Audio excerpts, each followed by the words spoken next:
हरे कृष्णा। राजन, कण्व धर्मारण्य कहलाता है। उसे पवित्र और आदि तीर्थ माना गया है। उसमें प्रवेश करने मात्र से मनुष्य सब पापों से छुटकारा पा जाता है। जो वहाँ नियम पूर्वक मिताहारी होकर देवता और पितरों की पूजा करता है, वह संपूर्ण कामनाओं से संपन्न यज्ञ का फल पाता है। तदंतर उस तीर्थ की परिक्रमा करके वहाँ से ययाति पतन नामक तीर्थ में जाया जाता है। वहाँ जाने से यात्री को अवश्य ही अश्वमेध यज्ञ का फल मिलता है। वहाँ से महाकाल तीर्थ को जाना चाहिए। वहाँ नियम पूर्वक रहकर नियमित भोजन करें।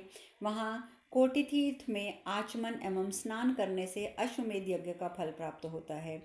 वहाँ से धर्मज्ञ पुरुष उमा वल्लभ भगवान स्थाणु अर्थात शिव के उस तीर्थ को जाएं जो तीनों लोकों में भद्रवट के नाम से प्रसिद्ध है। वहां भगवान शिव का निकट से दर्शन करके नरश्रेष्ठ यात्री 1000 गोदान का फल पाता है और महादेव के प्रसाद से वह गणों का आधिपत्य प्राप्त कर लेता है। जो आधिपत्य भारी समृद्धि और लक्ष्मी से संपन्न तथा शत्रु जनित बाधा से रहित होता है। वहां से महाकाल तीर्थ को जाएं। वहां नियम पूर्वक रहकर नियमित भोजन करें और वहां कोटि तीर्थ आचमन करने से भी अश्वमेध यज्ञ का फल प्राप्त होता है। वहां से धर्मज्ञ पुरुष भद्रवट के बाद भगवान शिव का दर्शन करने के उपरांत त्रिभुवन विख्यात नर्मदा नदी के तट पर जाकर देवताओं और पितरों का तर्पण करते हैं और अग्निष्टोत्म यज्ञ का फल प्राप्त करते हैं। इंद्रियों को काबू में रखकर धर्मचर्य का पालन करते हुए दक्षिण समुद्र की यात्रा करने से मनुष्य अग्निष्टोत्म यज्ञ का फल और विमान पर बैठने का सौभाग्य पाता है। इंद्रिय संयम तथा शोच संतोष आदि के पालन पूर्वक नियमित आहार का सेवन करते हुए चरमंडवती यानी कि चंबल नदी में स्नान आदि करने से राजा रंती देव द्वारा अनुमोदित अग्निहोष्टक यज्ञ का फल प्राप्त होता है। धर्मज्ञ युधिष्ठिर वहां से आगे हिमालय पुत्र अर्बुद यानी कि आबू की यात्रा करें, जहां पहले पृथ्वी में विवर था। वहां महर्षि वशिष्ठ का त्रिलोक विख्यात आश्रम है, जिसमें एक रात रहने से सहस्त्र गोदान का फल मिलता है।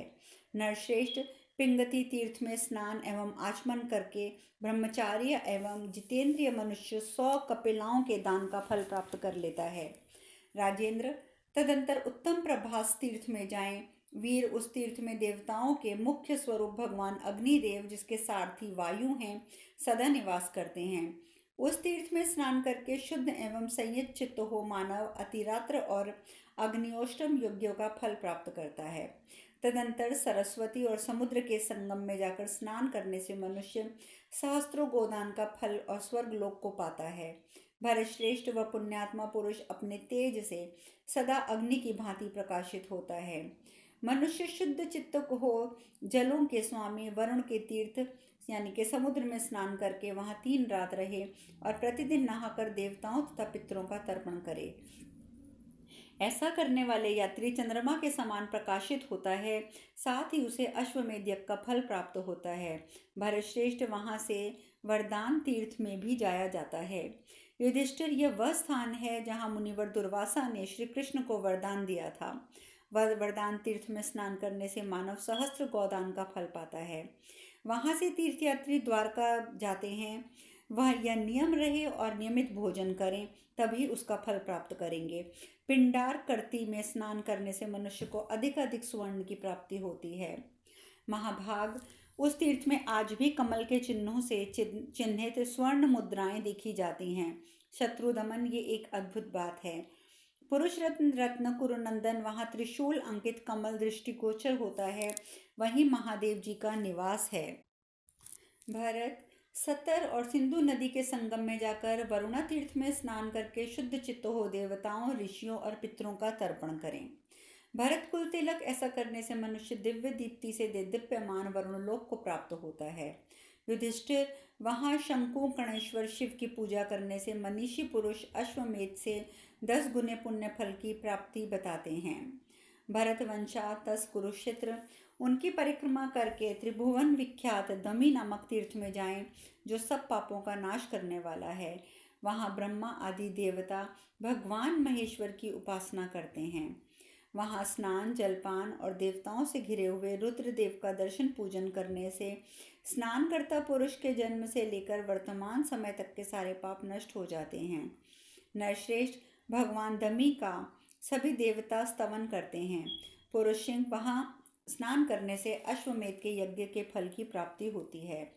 महाप्रज्ञ नरेश, सर्वशक्तिमान भगवान विष्णु ने पहले दैत्यों दानवों का वध करके इसी तीर्थ में जाकर लोक संग्रह के लिए शुद्धि की थी। धर्मज्ञ, वहाँ से वसुधरा तीर्थ में जाएं, जो सबके द्वारा प्रशंसित है। वहाँ जाने मात्र से अश्वमेध का यज्ञ फल मिलता है। कुरुक्षेत्र, वहाँ स्नान करके शुद्धि और समाहित चित्त होकर देवताओं और पितरों का तर्पण करने से मनुष्य विष्णु लोगों की को प्रतिष्ठित होते हैं। भरतश्रेष्ठ, उस तीर्थ में वसुओं का पवित्र सरोवर है। उसमें स्नान और जलपान करने से मनुष्य वसु देवताओं का प्रिय होता है। नरश्रेष्ठ, वहीं सिंधुत्तम नाम से तीर्थ प्रसिद्ध है, जो सब पापों का नाश करने वाला है। उसमें स्नान करने से प्रचुर प्रचुर स्वर्ण राशि की प्राप्ति होती है। भद्रतुंग तीर्थ में जाकर पवित्र एवं सुशील पुरुष ब्रह्मलोक में जाता और वहां उत्तम गति पाता है। शक्र, कुमार आदि तीर्थ सिद्ध पुरुषों द्वारा सेवित है। वहां स्नान करके मनुष्य शीघ्र ही स्वर्गलोक को प्राप्त कर लेता है। वही सिद्ध सेवित रेणुका तीर्थ है, जिसमें स्नान करके ब्राह्मण चंद्रमा के समान निर्मल होता है। तदंतर शौच, संतोष आदि नियमों का पालन और नियमित भोजन करते हुए पंच नदी तीर्थ में जाकर मनुष्य पंच महायज्ञों का फल पाता है, जो कि शास्त्रों में क्रमशः बतलाए गए हैं। राजन, वहां से भीमा के उत्तम स्थान की यात्रा करें। वहां योनि तीर्थ में स्नान करके मनुष्य देवी का पुत्र होता है। उसकी अंग कांति तपाए हुए स्वर्ण के समान होती है। राजन, उस तीर्थ के सेवन से मनुष्य को सहस्त्र गोदान का फल मिलता है। त्रिभुवन विख्यात श्री कुंड में जाकर ब्रह्मा जी को नमस्कार करने से सहस्त्र गोदान का फल मिलता है। धर्मज्ञ, वहां से परम उत्तम विमल तीर्थ की यात्रा करें, जहां आज भी सोने और चांदी के रंग की मछलियां दिखाई देती हैं। उसमें स्नान करने से मनुष्य शीघ्र ही इंद्रलोक को प्राप्त होता है और सब पापों से शुद्ध हो परम गति को प्राप्त कर लेता है। भारत, विस्तार तीर्थ झेलम में जाकर वहां देवताओं और पितरों का तर्पण करने से मनुष्य को वाजपेय यज्ञ का फल प्राप्त होता है। कश्मीर में ही नागराज तक्षक का विस्तृता नामक से प्रसिद्ध भवन है, जो सब पापों का नाश करने वाला है। वहां स्नान करने से मनुष्य निश्चय ही वाजपेय यज्ञ का फल प्राप्त करता है और सब पापों से शुद्ध हो उत्तम गति को भागी होता है। वहां से त्रिभुवन विख्यात वडवा तीर्थ को जाएं। वहां पश्चिम संध्या के समय विधिपूर्वक स्नान और आचमन करके अग्निदेव को यथाशक्ति चरु निवेदन करें। वहां पितरों के लिए दिया हुआ दान अक्षय होता है, ऐसा मनीषी पुरुष कहते हैं। राजन, वहां देवता, पितृ, गंधर्व, अप्सरा, गोहक, किन्नर, यक्ष, सिद्ध, विद्याधर, मनुष्य, राक्षस, दैत्य, रुद्र, ब्रह्मा, इन सब ने नियम पूर्वक सहस्त्रों वर्षों के लिए उत्तम दीक्षा ग्रहण करके भगवान विष्णु की प्रसन्नता के लिए चरु अर्पण किया। ऋग्वेद में 7 मंत्रों द्वारा सबने चरु की 7 आहुतियां दी और भगवान केशव को प्रसन्न किया। उन पर प्रसन्न होकर भगवान ने उन्हें अष्ट गुण ऐश्वर्य अर्थात अणिमा आदि 8 सिद्धियां प्रदान की। महाराज, तत्पश्चात उनकी इच्छा के अनुसार अनन्यान्य वर देकर भगवान केशव वहां से उसी प्रकार अंतर्ध्यान हो गए, जैसे मेघों की घटा से बिजली तिरोहित होती है। भारत, इसलिए वह तीर्थ 3 लोकों में सप्त चारु के नाम से विख्यात है। वहां अग्निदेव के लिए दिया हुआ चारु 1,00,000 गोदान, 100 राजसूय यज्ञ और सहस्त्र अश्वमेध यज्ञ से भी अधिक कल्याणकारी है। राजेंद्र, वहां से लौटकर रुद्रपद नामक तीर्थ में जाएं। वहां महादेव की पूजा करके तीर्थयात्री पुरुष अश्वमेध का फल पा लेते हैं। राजन, एकाग्रचित्त हो ब्रह्मचर्य का पालन पूर्वक मणिमान तीर्थ में जाकर वहां 1 रात निवास करें। इससे अग्निष्ट यज्ञ का फल प्राप्त होता है। राजेंद्र, वहां से लोक विख्यात देविका तीर्थ की यात्रा करें, जहां ब्राह्मणों की उत्पत्ति सुनी जाती है। वहां त्रिशूल पाणी भगवान शिव का स्थान है, जिनकी 3 लोकों में प्रसिद्धि है। देविका में स्नान करके भगवान महेश्वर का पूजन और उन्हें यथाशक्ति चरु निवेदन करके संपूर्ण कामनाओं से समृद्ध यज्ञ की फल की प्राप्ति की जा सकती है। वहां भगवान शंकर देव सेवित काम तीर्थ हैं। भारत उनमें उसमें स्नान करके मनुष्य शीघ्र मनोवांछित सिद्धि प्राप्त कर लेता है। वहाँ यजन, याजन और वेदों का स्वाध्याय करके तथा वहाँ की बालों, पुष्प एवं जल को स्पर्श करके मृत्यु को प्राप्त हुआ पुरुष शोक से पार हो जाता है। वहाँ 5 योजन योजन लंबी और आधा योजन चौड़ी पवित्र वेदिका है, जिसका देवता तथा ऋषि मुनि सेवन करते हैं। धर्मज्ञ वहाँ से क्रमशः दीर्घ सत्र नामक तीर्थ में जाएं। वहाँ ब्रह्मा आदि देवता, सिद्ध और महर्षि रहते हैं। वहाँ पर दीक्षा लेकर दीर्घ सत्र की उपासना करते हैं। शत्रुओं का दमन करने वाले भरतवंशी राजेंद्र वहाँ की यात्रा करने मात्र से मनुष्य राजसूय और अश्वमेध यज्ञों के समान फल पा लेता है। तदंतर वहाँ शौच, संतोष आदि नियमों का पालन और नियमित आहार ग्रहण करते हुए विशन तीर्थ में जाएं। वहाँ मेरु पृष्ठ पर रहने वाली सरस्वती अदृश्य भाव से बहती है। वहाँ चस्मोद्वेद, शिवोद्वेद और नागोद्वेद तीर्थ में सरस्वती का दर्शन होता है। चस्मोद्वेद में स्नान करने से अग्न्योष्टक का फल प्राप्त होता है। शिवोद्वेद में स्नान करने से मनुष्य सहस्त्र गोदान का फल पाता है और नागोद्वेद तीर्थ में स्नान करने से उसे नागलोक की प्राप्ति होती है। राजेंद्र, शशयान नामक तीर्थ अत्यंत दुर्लभ है, उसमें जाकर स्नान करें।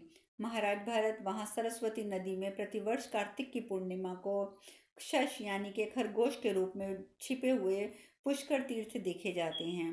भरत श्रेष्ठ नरव्याघ्र, वहाँ स्नान करके मनुष्य चंद्रमा के समान प्रकाशित होता है। भरत कुल तिलक, उसे सहस्त्र गोदान का फल भी मिलता है।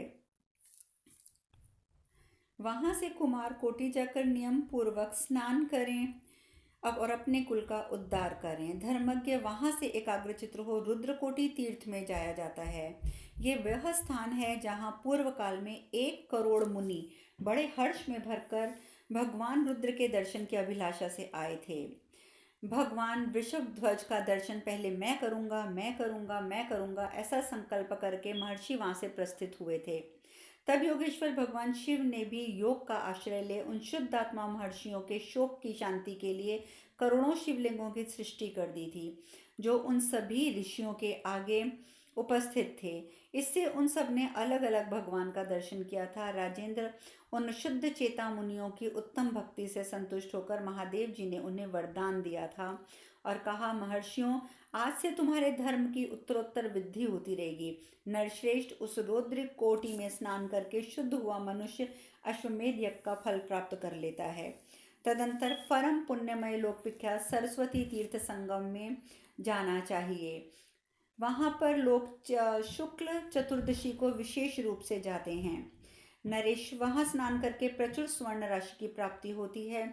सब पापों से शुद्ध चित्त होकर मनुष्य ब्रह्मलोक को जाता है। इस प्रकार वन पर्व के अंतर्गत तीर्थ यात्रा पर्व में पुलत्स्य कथित तीर्थ यात्रा विषय 82वां अध्याय पूर्ण हुआ। पुलस्त्य जी आगे कहते हैं, राजेंद्र, तदंतर ऋषियों द्वारा प्रशंसित कुरुक्षेत्र की यात्रा करें, जिसमें दर्शन मात्र से सब जीव पापों से मुक्त हो जाते हैं। मैं कुरुक्षेत्र जाऊंगा, मैं कुरुक्षेत्र जाऊंगा, इस प्रकार जो सदा कहा करता है वह सब पापों से मुक्त हो जाता है। वायु द्वारा उड़ाकर लाई हुई कुरुक्षेत्र की धूल भी शरीर पर पड़ जाए तो वह पापी मनुष्य भी परम गति को प्राप्त कर लेता है। जो सरस्वती के दक्षिण और दृष्टद्वती के उत्तर कुरुक्षेत्र में वास करते हैं, वे मानो स्वर्ग लोक में ही रहते हैं। नारद जी कहते हैं, युधिष्ठिर, वहाँ सरस्वती के तट पर धीर पुरुष 1 मास तक निवास करें, क्योंकि महाराज ब्रह्मा आदि देवता, ऋषि, सिद्ध, चारण, गंधर्व, अप्सरा, यक्ष, नाग भी उस परम पुण्यमय ब्रह्मक्षेत्र को जाते हैं। युधिष्ठिर, जो मन से ही कुरुक्षेत्र जाने की इच्छा करता रहता है, उसके सब पाप नष्ट हो जाते हैं और वह ब्रह्मलोक को जाता है। कुरुश्रेष्ठ, श्रद्धा से युक्त होकर कुरुक्षेत्र की यात्रा करने पर मनुष्य राजसूय और अश्वमेध यज्ञों का फल पाता है। तदंतर वहाँ मचक्रुक नाम वाले द्वारपाल महाबली यक्ष को नमस्कार करने मात्र से सहस्त्र गोदान का फल मिलता है।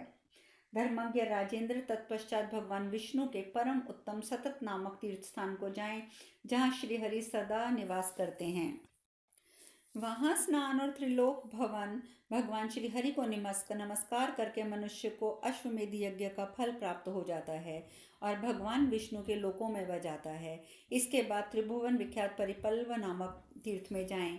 वहाँ स्नान करने से अग्नियोष्टम और अतित्राय यज्ञों का फल प्राप्त होता है। महाराज, वहाँ से पृथ्वी तीर्थ में जाकर स्नान करने से सहस्त्र गोदान का फल प्राप्त होता है। तीर्थ से भी मनुष्य शूलकिनी में जाकर द्वादश मेध तीर्थ में स्नान करके उसी के फल का भी भागी बन जाता है। सर्प देवी में जाकर उत्तम नाग तीर्थ का सेवन करने से मनुष्य को अग्नियोष्टम फल का की प्राप्ति होती है। अश्विनी तीर्थ में जाकर स्नान करने से मनुष्य रूपवान हो जाता है। वहाँ से उत्तम वरा तीर्थ में जाने से, जहाँ पर भगवान विष्णु वरा रूप में स्थित हैं, अग्नियोष्टक यज्ञ की फल की प्राप्ति होती है। तदंतर जयंती में सोम तीर्थ के निकट जाना चाहिए। कृत शौच तीर्थ में जाकर मनुष्य पांडुरिक कायव का फल प्राप्त करता है। तदंतर स्वाणु में मुंजवट नामक तीर्थ में जाना चाहिए। वहाँ एक रात रहने से मानव गणपति पद को प्राप्त कर लेता है। वहाँ से लोक विख्यात दक्षिणी तीर्थ को जाना चाहिए, जिसमें स्नान करने से सभी कामनाओं की पूर्ति होती है। तदंतर तीर्थ यात्री एकाग्रचित्त होकर परशुराम कुंडों पर जाएं। राजेंद्र, वहाँ उद्यत तेजस्वी वीरवर परशुराम ने संपूर्ण क्षत्रिय कुल का वेग पूर्वक संहार करके 5 कुंडों को स्थापित किया है। उन कुंडों को उन्होंने रक्त से भर दिया था, ऐसा सुना जाता है। उसी रक्त से परशुराम ने अपने पितरों और पितामहों को तर्पण दिया था। राजन, तब वे अत्यंत प्रसन्न होकर परशुराम से इस प्रकार बोले थे। उन्होंने कहा, महाभाग राम, परशुराम, भृगुनंदन, विभो, हम तुम्हारी इस पितृ भक्ति और तुम्हारे पराक्रम से बहुत प्रसन्न हुए हैं। महादित्य, तुम्हारा कल्याण हो, तुम कोई वर मांग लो, बोलो क्या चाहते हो। राजेंद्र, उनके ऐसा कहने पर योद्धाओं में श्रेष्ठ परशुराम ने हाथ जोड़कर आकाश में खड़े हुए पितरों से कहा, पितृगण, यदि आप लोग मुझ पर प्रसन्न हैं तो मैं आपका कृपा प्रसाद चाहता हूँ, अतः पुनः मेरी तपस्या पूर्ण हो जाए। मैंने जो रोष के विषीभूत होकर सारे क्षत्रिय कुल का संहार कर दिया है, आपके प्रभाव से मैं उस पाप से मुक्त हो जाऊं और मेरे ये कुंड भूमंडल में विख्यात तीर्थ रूप में हो जाएं। परशुराम जी का यह शुभ वचन सुनकर पितर बहुत प्रसन्न हुए और बोले, वत्स, तुम्हारी तपस्या इस विशेष पितृ भक्ति से पुनः और बढ़ जाएगी। तुमने जो रोष में भरकर शत्रुओं का संहार किया है, तुम उस पाप से मुक्त हो गए हो। वे क्षत्रिय अपने ही कर्म से मरे हैं। शेष कथा कल। हरे कृष्णा।